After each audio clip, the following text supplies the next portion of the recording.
আসসালামু আলাইকুম, কেমন আছেন আপনারা সবাই? আজকে আপনাদের সাথে খুব সহজ একটা রেসিপি শেয়ার করব।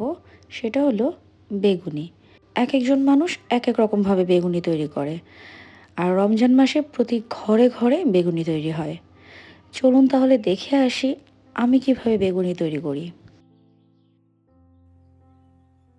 প্রথমে নিয়ে নিয়েছি হাফ কাপ পরিমাণে বেসন, হাফ কাপ ময়দা আর হাফ কাপ পরিমাণে কর্নফ্লাওয়ার। সেই সাথে দিয়ে দিচ্ছি বেকিং সোডা। এখন এর মধ্যে দিয়ে দিচ্ছি আদা গুঁড়া, রসুন গুঁড়া, লাল মরিচের গুঁড়া।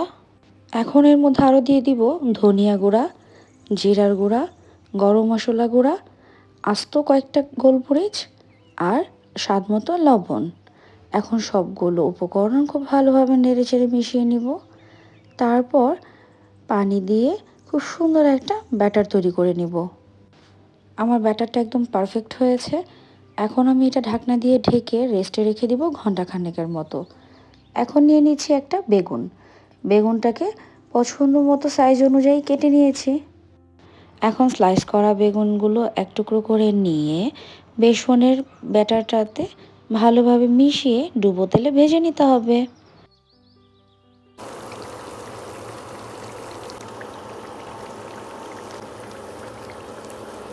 এই তো তৈরি হয়ে গেল আমার মুচমুচে বেগুনি। আপনারা দেখতেই পাচ্ছেন কতটা ফুলেছে আর কতটা মচমচে হয়েছে। আপনারাও তৈরি করে ফেলেন খুব সহজে সেম রেসিপিতে। টেস্টটা কিন্তু দারুণ আসবে। আমার এই রেসিপিটা যদি আপনাদের ভালো লাগে তাহলে শেয়ার করতে পারেন আপনার ফ্রেন্ডস আর ফ্যামিলির সাথে। সেই সাথে পাশে থাকা বেল আইকনটিতে ক্লিক করে রাখতে পারেন নতুন যে কোনো ভিডিও নোটিফিকেশনের জন্যে। আর আপনি যদি ফেসবুক পেজ থেকে দেখে থাকেন তাহলে পেজটা ফলো করতে কিন্তু একদম ভুলবেন না।